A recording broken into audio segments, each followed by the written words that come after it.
So we, of course, want to take some time to send a rest in peace and to some love to her family, the family of Nikki Giovanni. Poet, activist, author, professor, also a HBCU grad. She went to Fisk University. Cultural icon for real. You know, she led the movement of the Black arts and civil rights. And she passed away at 81 years old. She died peacefully at her home, surrounded, family and her life partner. So just to, give her some time and her accolades. For people who don't know, and I don't know how you wouldn't know, she won an Emmy back in 2014 the year's almost over though, for exceptional merit in documentary filmmaking. She made a documentary called Going to Mars, the Nikki Giovanni Project. Her poetry books, her children's books, like just everything that she's done has been a staple in the way that people think, the way that people move, the way that people just act and fight for other people's rights as well too. And she's always just been a very outspoken person, and she does it through her art.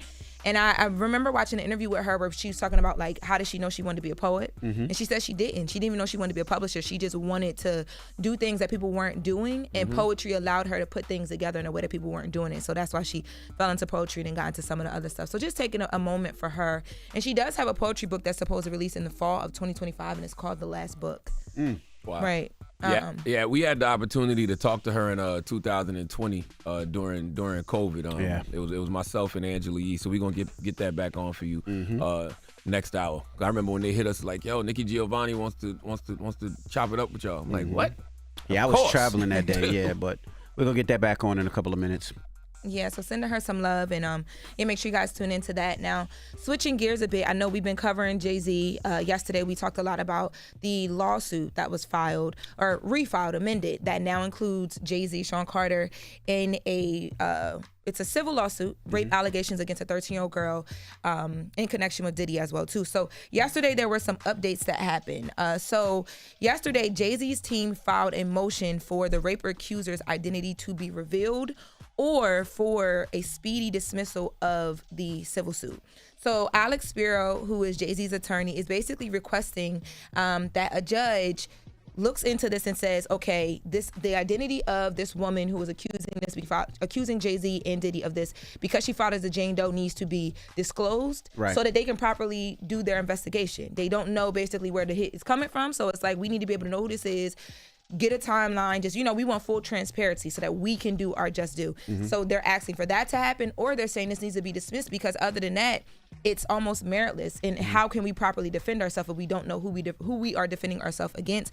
They also point out the fact that Attorney Busby has allegedly currently provided Jay-Z's team no affidavit, no declaration of any specific factual information to justify the case or anything. So it's kind of hard for them to even ask for discovery, which is, hey, what do you guys have? Because they don't even really know much about the case because nothing's been provided. So to me, it sounds like they're saying that they feel like this is a ghost case, like it's a shallow case. So they're asking for more information for that to be dismissed. Now, last night, well, for people that are listening, tuning in, that judge just decides if it's enough information to even go to court. So it's very preliminary. It's if what they have, they'll subpoena, they'll show the judge what they have. If there's enough information, and I believe I'm not an attorney, but if the woman says that it happened, it might be enough just to go to trial, just to see what happens.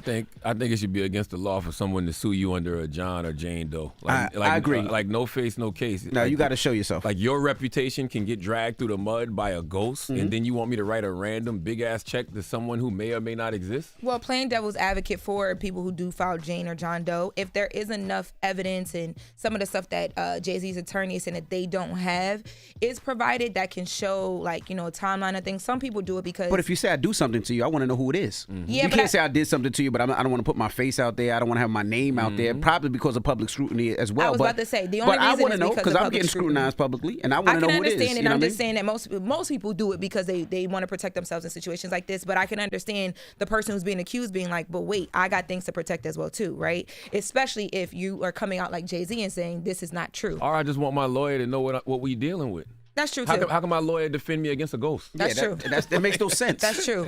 Now, I do want to mention, we talked about, the Jay-Z, the way he came out swinging and the things that he has to protect. Last night, the family, Jay-Z, Beyonce, Blue Ivy, and Mama Tina Knowles were out at the Mufasa premiere because Blue Ivy is voicing the voice of, what's the daughter's name? Nala and Simba's daughter? Nyla and Simba, I forgot. Yeah, I'll get the name. But she's voicing the daughter of Nyla and Simba in the new Mufasa movie. And people had a lot to say about this because Kiara. Is it correct? Yeah, Kiara. Yes, Kiara. Kiara.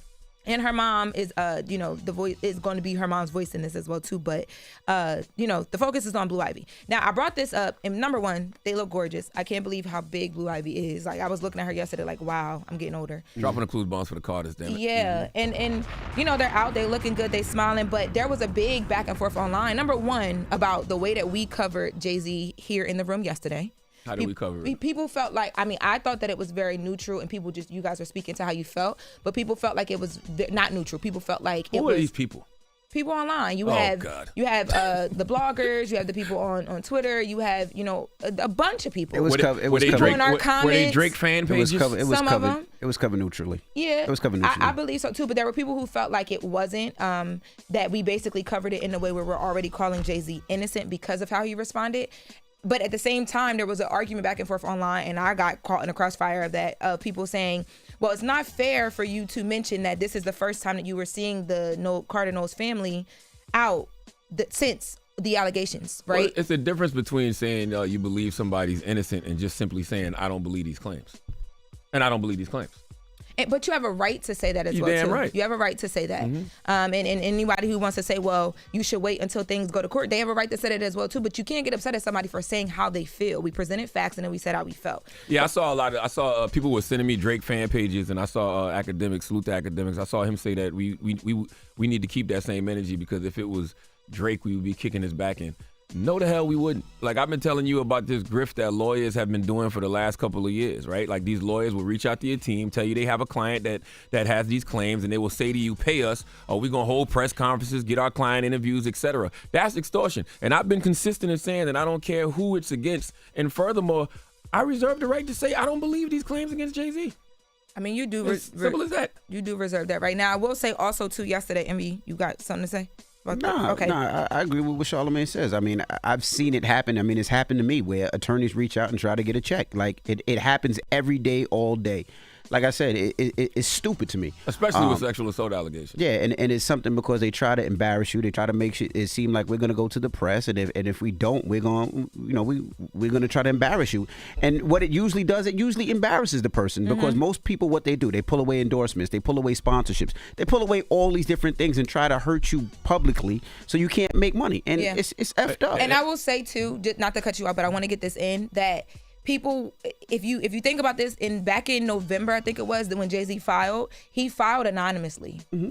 Then he came out and said, you know what, I was the one that filed, bring on the heat, right? I think that you can't be upset at somebody for saying, I'm going to defend myself loudly, and saying, I want to know who you are. And also people saying he has a right to do so, and I don't believe the claims. Like, you have to, if you want people to be neutral and like stick to facts, you got to allow people to also have an opinion as well too. Yeah, but people can have an opinion. But also, like we always say, we don't know the facts of every case. But if Charlamagne knows Jay-Z, or I know Jay-Z, and I know somebody's character, and I can say, I don't think he did it, that's his opinion. Listen, I don't even know. It's not even about that for me. It's just about the grift that I know lawyers be doing. Mm-hmm. And like with Puff, we were on the same type of time until the video with Cassie came out. Mm-hmm. All right, because after Puff told us that Cassie's claims weren't true, and then the video comes out, I can't give him the benefit of the doubt anymore. Yeah, and I think that's a big difference here as well too. Like, we saw things were so because Puff also asked for Jane Doe's names to be revealed, and one of the ladies were revealed. He also asked for things to be dismissed, and he hasn't worked out as well for him, because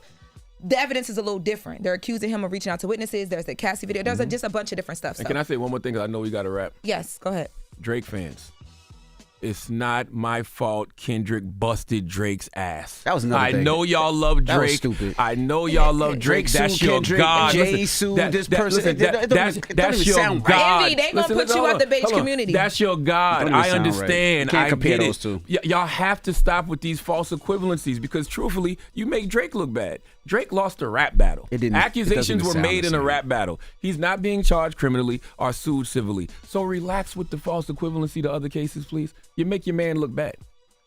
That's not your man? And that's Jess With The Mess. Don't with try to Laura skip LaRosa. over my question, Envy. What? You not in the beige community no more. What you mean They beige put you out. community? We gotta go. They I put don't have you any out. horses in none of those races. gotta I just go. love They hip put hop you out. music. That's what it is. All right, now when we come back, of course we got to send a rest in peace to Nikki Giovanni. We got front page news, and then we're gonna get back our interview on with her. We did about 4 years ago during 2020, during the start of COVID. So don't go anywhere. It's the Breakfast Club. Good morning. Wake that ass up early in the morning. The Breakfast Club.